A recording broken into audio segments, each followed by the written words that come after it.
Les raisons légitimes et émotionnelles pour lesquelles tu as le droit de quitter un homme que tu aimes, même si tu as encore des sentiments.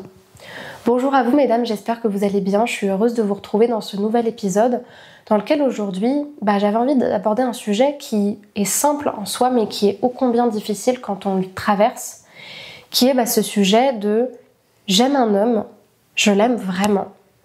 Mais en fait, la vie que je mène avec lui ne me correspond pas, ça me rend malheureuse, je suis plus heureuse avec cette personne pour toutes les raisons qui font sa vie actuelle. Et je trouve que dans ces moments-là, on n'a pas besoin d'entendre que quand on aime quelqu'un, il faut tout accepter ou que l'amour supporte tout. Non, l'amour ne supporte pas tout. Comme le disait Céline Dion, s'il suffisait d'aimer, il n'y aurait pas besoin justement de travailler sur ses relations. Sauf que l'amour ne supporte pas tout et que parfois, quand l'amour rentre en confrontation avec l'amour de soi et le respect de soi-même, je pense qu'on peut être dans une bonne position pour se demander est-ce qu'on doit rester ou pas dans cette relation-là. Donc c'est ce qu'on va aborder ensemble dans l'épisode d'aujourd'hui. Si vous ne me connaissez pas encore, je me présente, je m'appelle Chloé Mercart, je suis coach de vie certifiée et praticienne en thérapie brève. Depuis 2020, je vous accompagne à vous libérer de la dépendance émotionnelle en renforçant votre estime de vous pour que vous soyez plus épanoui dans vos relations amoureuses. Je vous accompagne dans des séances à distance ou dans mon cabinet à Paris à travers les outils tels que la PNL, la programmation neurolinguistique, les constellations familiales, la Yatra Kundalini Activation, une pratique énergétique puissante, l'hypnose, une pratique qui est très puissante et mystérieuse, et la reprogrammation neuronale profonde. Si vous n'êtes pas encore abonné à la chaîne YouTube ou au podcast sur Spotify, je vous invite à le faire maintenant en cliquant sur le bouton s'abonner en bas à droite et en activant la cloche des notifications pour recevoir tous les prochains épisodes qui sortiront prochainement. Sachez également que j'ai créé pour vous une formation offerte qui s'intitule « Les 3 axes thérapeutiques pour sortir des schémas de dépendance en amour ». C'est une formation qui vous permet de comprendre par quel mécanisme est-ce que vous avez besoin de passer pour sortir de la dépendance affective. Donc pour télécharger cette formation, cliquez sur le 3e lien dans la description de l'épisode, remplissez le formulaire et vous la recevrez directement par mail. Pour moi, il y a plusieurs raisons qui peuvent expliquer, qui peuvent légitimer le fait qu'on veuille sortir d'une relation. Déjà, là je parle de légitimité plus au niveau émotionnel, parce qu'en réalité, vous êtes dans un pays libre, vous êtes une femme libre, vous êtes justement capable, dans le droit le plus strict, de quitter les personnes que vous voulez quitter. Donc déjà, il n'y a pas de débat là-dessus, vous pouvez quitter les relations quand vous en avez envie, déjà de 1, parce que c'est votre droit le plus pur. Quand je parle de légitimité, c'est une légitimité entre guillemets au niveau psychologique, au niveau des jugements en fait que les autres pourraient avoir sur la légitimité morale de votre décision. Quand on quitte quelqu'un, pour les raisons que je vais vous expliquer, on peut avoir des remords, on peut avoir de la honte, on peut avoir de la culpabilité, alors qu'en fait, on se juge soi-même parce qu'on n'est pas à l'extérieur de la situation. Mais une femme qui serait dans la même situation extérieure, on comprendrait tout à fait qu'elle puisse quitter cette personne-là. Donc ça va vous inviter aussi à faire preuve de compassion envers vous-même. Déjà, une première chose que je voudrais dire qui est basique, qui est logique pour certaines femmes, mais qui malheureusement est une réalité pour d'autres. La première raison légitime pour quitter quelqu'un, c'est quand cet homme est malade et qu'il ne changera jamais. Quand je parle d'homme malade, je ne parle pas d'un homme qui a le sida, je ne parle pas d'un homme qui a le cancer. Bien que si quelque chose est trop dur à surmonter et que ça vous détruit, vous pouvez évidemment aussi le quitter. Je ne parle pas de ce type de maladie. Moi, je parle des maladies émotionnelles, des maladies psychologiques, des maladies qui poussent un homme à tabasser une femme, enceinte ou pas.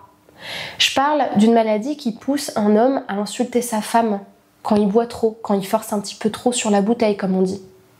Je parle d'une maladie qui pousse un homme à violer sa femme alors qu'elle ne veut pas avoir de rapport avec lui. Je parle d'une maladie d'un homme qui fume, qui se drogue, qui boit et qui ne s'arrête jamais, qui rentre à pas d'heure. Un homme sur qui on ne peut pas compter, un homme qui met les enfants en insécurité, un homme qui perd son travail parce qu'il n'est pas foutu justement d'être responsable et de mettre sa femme et sa famille en sécurité. Un homme qui a des comportements à risque, justement à cause de sa maladie entre guillemets ou de ses addictions. Un homme en fait qui, par exemple, vous trompe à répétition, dans lequel il vous met dans une relation sous emprise, dans le contrôle. Et quand je parle d'emprise et de contrôle, c'est pas forcément quelqu'un qui est l'archétype du pervers narcissique. Évidemment, ça peut être le cas.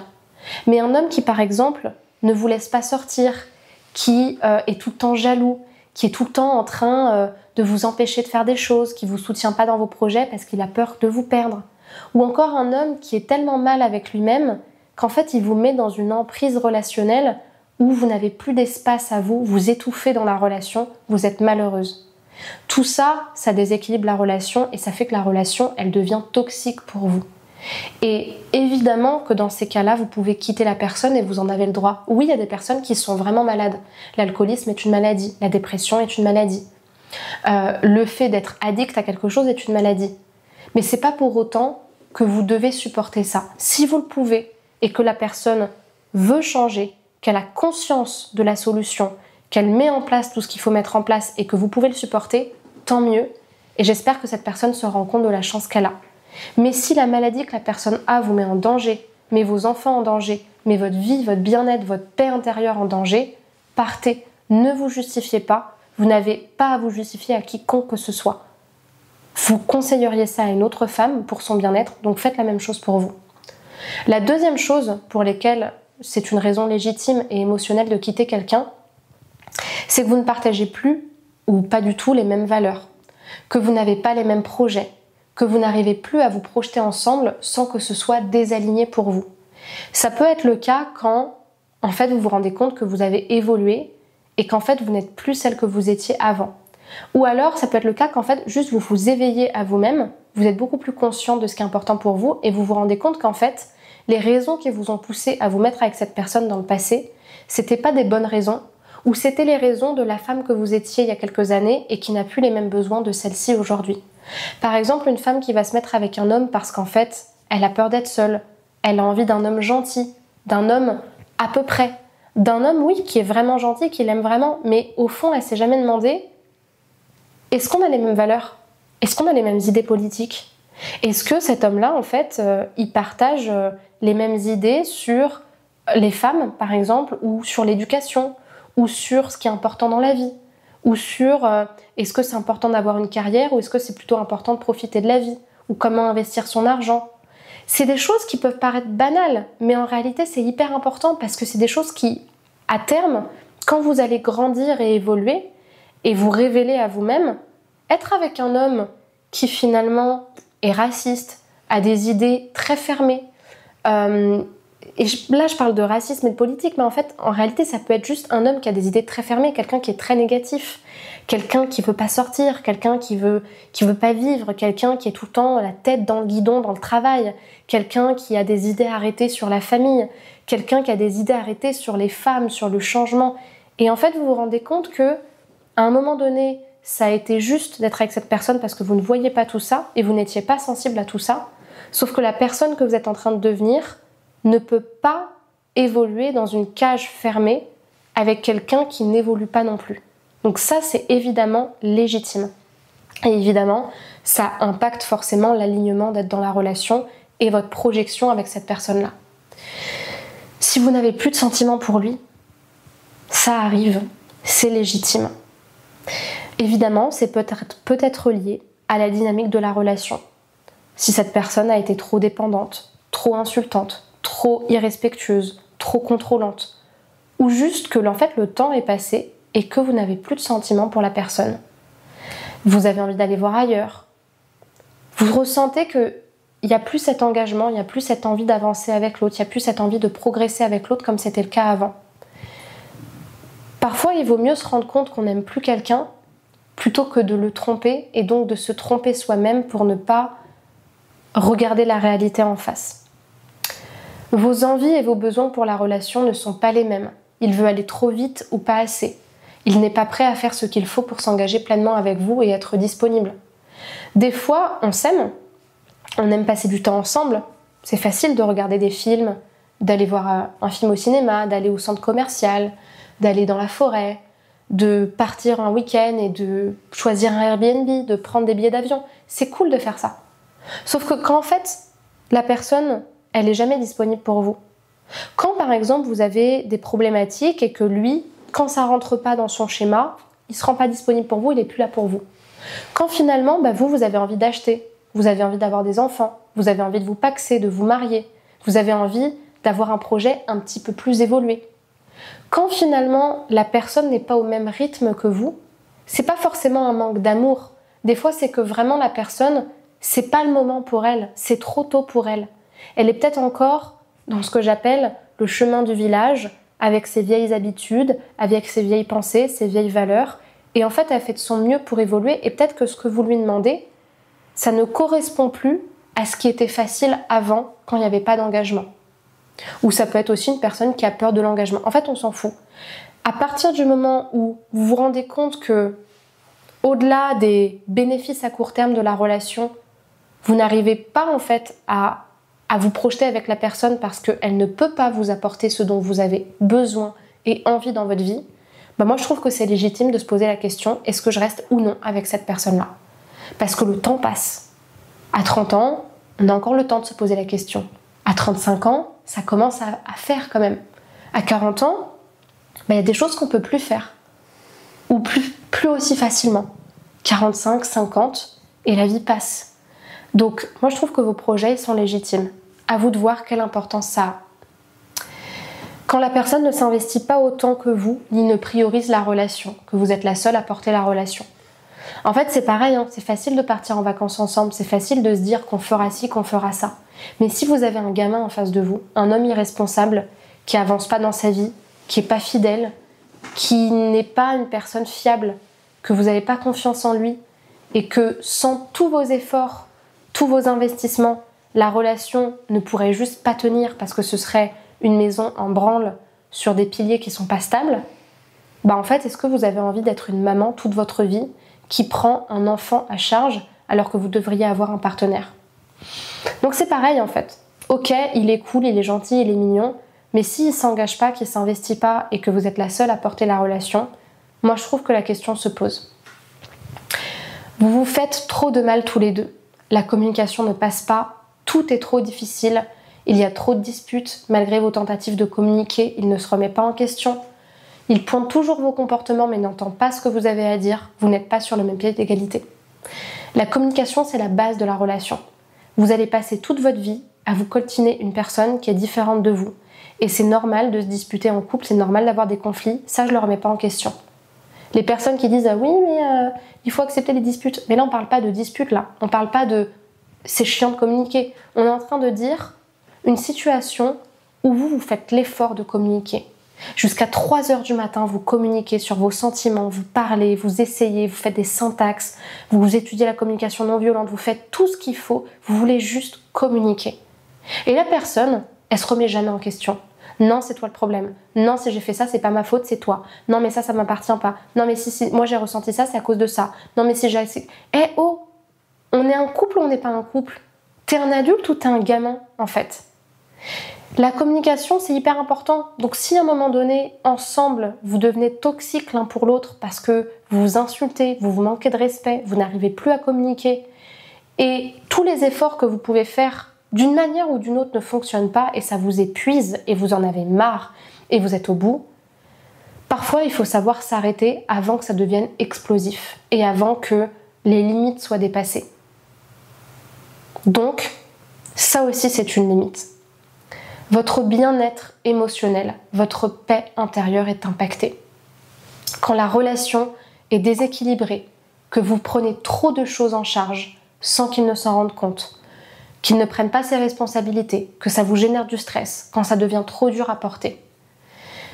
Parfois, femmes comme hommes, on attend tellement le changement depuis des années que même quand le changement survient, on a tellement porté sur ses épaules, on a tellement subi, on a tellement pris sur soi qu'on est fatigué, on est limite en dépression émotionnelle tellement on a supporté de frustration, de colère, de non-changement, qu'en fait quand le partenaire commence à changer, c'est trop tard, c'est trop dur, notre bien-être émotionnel il est impacté en fait. On est fatigué dans la relation, on n'a plus ce qu'il faut pour être en paix avec l'autre. Et dans ces moments-là, oui, ça peut être bien d'arrêter et de se choisir au bon moment. C'est un petit peu ce que j'ai dit tout à l'heure, mais quand vous avez changé, évolué, et que la personne que vous êtes aujourd'hui ne correspond plus à celle que vous avez rencontrée il y a plusieurs années, quand vous ne vous reconnaissez plus dans l'identité que vous aviez dans le couple et que vous n'arrivez pas ou ne pouvez pas être vous-même avec lui aujourd'hui, je trouve que la question se pose. Je vais donner un exemple tout bête, peut-être ça va vous parler. Une fois, j'avais une cliente qui est venue en cabinet parce qu'en fait, elle me disait que son éveil personnel n'était pas accepté par son conjoint. Quand elle l'a rencontré, elle faisait un certain métier, elle était dans certains mécanismes répétitifs, automatiques, et ils se sont compris sur ça. Et puis avec le temps, elle a travaillé sur elle, et elle s'est mise à manger mieux, à faire du yoga, à prendre des compléments alimentaires. Elle n'a pas fait des trucs de fou, mais elle s'est réalignée. Et quand on fait certaines pratiques, quand on a certaines croyances, là je parle de yoga, mais ça peut être la religion, ça peut être plein de choses, ben en fait, on change d'identité aussi. On change de valeur, on change de comportement, et tout notre entourage, il est modifié, il est nettoyé par rapport à ça. Sauf que quand c'est les amis, ça peut encore aller. Quand c'est notre conjoint et qu'on partage plus du tout les mêmes valeurs, la même identité, et qu'on peut pas être nous-mêmes avec lui parce qu'il n'accepte pas ça, là la question se pose. Est-ce que je change réellement? Ou est-ce que finalement je remets la relation en question parce que ce qui est plus important, c'est mon alignement? La question se pose. Et enfin, la dernière raison pour laquelle... Non, c'est pas la dernière, encore, j'ai d'autres raisons. Mais une des raisons pour lesquelles vous avez le droit de quitter quelqu'un, c'est quand la confiance a été brisée et que le respect est mort. Moi, personnellement, je pense à la tromperie, je pense aux insultes, ou je pense encore aux coups, à la violence. Oui, moi je pense qu'en tant que thérapeute, mon message c'est que à partir du moment où deux personnes veulent progresser ensemble, je pense qu'un couple peut se remettre de tout. Je pense qu'un couple peut se remettre de la tromperie, je pense qu'un couple peut se remettre de la perte d'un enfant. Je pense que un couple, comme une personne, peut être extrêmement résilient. Mais c'est pas parce que je pense ça que déjà de 1, moi je vais l'accepter pour ma vie, parce que entre penser et avoir certaines valeurs et juste avoir certains besoins et un certain respect de soi-même, il y a deux choses. Ça ne veut pas dire que quand on accepte l'infidélité de son conjoint, on ne se respecte pas. Ça veut dire que pour certaines personnes, quand il y a des choses qui nous arrivent, des insultes ou encore la tromperie par exemple, en fait, on a beau avoir certaines valeurs d'engagement, d'union, de pardon, de ce que vous voulez, quand il y a quelque chose qui a été brisé en nous et que c'est tellement important, c'est tellement souffrant qu'on ne peut plus rester dans la relation, moi je pense qu'il faut savoir s'écouter et partir. Tout simplement. Arrêter de réfléchir, mettre le cerveau sur pause et partir de ce principe simple. Admettons pour la tromperie, il m'a trompé ou il m'a insulté. J'ai beau savoir que si, que patati, que patata, qu'on peut se remettre ensemble, que tu changes pas. T'as été faire quelque chose qui m'a profondément manqué de respect et qui m'a profondément blessée, alors que moi j'ai été fidèle. Si ça passe pas, ça passe pas. Point. Il avait qu'à pas mettre sa quéquette ailleurs, il avait qu'à pas vous manquer de respect. Autre chose, quand vous espérez constamment un changement de la part d'un homme qui ne viendra pas, car il n'est pas capable de vous le donner, ou que ce n'est pas juste pour lui pour le moment. C'est un petit peu ce que j'avais abordé tout à l'heure. Parfois, il faut savoir s'arrêter en fait. Avant de tomber en dépression, avant d'être épuisé. T'as beau être une belle personne, je l'ai encore eu en coaching récemment, t'as beau être très gentil, si on veut pas les mêmes choses et que je suis tout le temps en train d'espérer un changement, en fait c'est pas juste pour toi, parce que d'une certaine manière je te manipule, je te demande de me donner quelque chose que tu n'es pas capable de me donner. Des fois il faut savoir s'arrêter, on peut pas s'apporter ces choses-là, on veut pas les mêmes choses, et bah tant pis, on a fait un chemin, parfois ça s'arrête là. Et pour terminer, quand les besoins affectifs ne sont pas comblés, si malgré la communication, il y a certains besoins qui sont importants pour vous auxquels votre partenaire ne répond pas, et que ça vous peine trop, et que ça vous impacte, et que ça vous empêche de vous sentir pleinement aimé, bah c'est pareil, si la personne n'arrive pas à y répondre, ça peut être plus juste pour vous de quitter la relation. Voilà ce que je voulais vous dire dans l'épisode d'aujourd'hui, j'espère vraiment qu'il vous a parlé. Si c'est le cas, je vous invite à me laisser un pouce vers le haut et à me laisser un commentaire, un partage, une question si vous en avez. Si vous avez envie justement d'aller plus loin, je vous invite à réserver un appel avec moi thérapeutique. Donc c'est un appel d'une 30aine de minutes pour faire le point sur votre situation, savoir ce que vous voulez changer et que je vous explique comment est-ce que je travaille, si on peut faire des séances ensemble à distance ou en cabinet. Donc pour réserver cet appel, je vous invite à cliquer sur le deuxième lien dans la description de l'épisode, à choisir votre créneau horaire, à remplir les questions du formulaire et ensuite d'attendre mon appel. Sachez également que le dimanche 6 avril 2025, de 14h30 à 17h30, 18h, il y aura justement un énorme événement, le plus grand événement de l'année, S'aimer plus. Ça va être une conférence que j'organise à Paris, dans un théâtre parisien qui a déjà été réservé pour l'occasion, pour justement célébrer tout ensemble le message de S'aimer plus. Justement, faire une conférence impactante, riche, inspirante, avec laquelle vraiment vous repartiez avec des changements, plus que des prises de conscience. Vous allez venir sur scène avec moi, être accompagné devant tout le monde, faire des protocoles d'hypnose, de PNL, de constellation, de Kundalini activation, de DNR, pour non seulement comprendre ce qui est à changer, le vivre, mais surtout le ressentir, l'expérimenter et faire ces protocoles thérapeutiques pour changer quelque chose ou plusieurs choses dans l'événement. Donc ça va être vraiment une très très belle conférence pour célébrer les 50 S'aimer plus à Paris. Le déplacement vaut le coup, c'est l'après-midi, donc vous pouvez largement faire le déplacement le matin ou la veille et repartir le soir à 18h chez vous pour reprendre la semaine. Donc si vous êtes, on va dire, investi dans la communauté S'aimer plus et que c'est un message qui vous touche et qui vous appelle, cet événement, ça peut vraiment faire la différence dans votre année. Là, il y a 100 places, la place elle coûte 65 €, donc ça peut être un très beau cadeau à vous faire que de venir à cet événement. Pour en savoir plus et pour vous inscrire, je vous invite à cliquer sur le premier lien dans la description de l'épisode. Inscrivez-vous au formulaire et vous recevrez un mail pour réserver votre place sur un site sécurisé. Pour terminer, je vous invite à regarder la description. Vous avez des outils à découvrir pour avancer sur différents sujets, rupture amoureuse, estime de soi, dépendance affective ou encore relations toxiques, des outils à découvrir. Et pour terminer, je vous invite à me rejoindre sur les réseaux sociaux, Instagram, TikTok, Facebook, YouTube, Spotify. Vous avez mes identifiants juste là. Et entre-temps, je vous invite à prendre soin de vous et je vous dis à très bientôt pour un prochain épisode. Au revoir.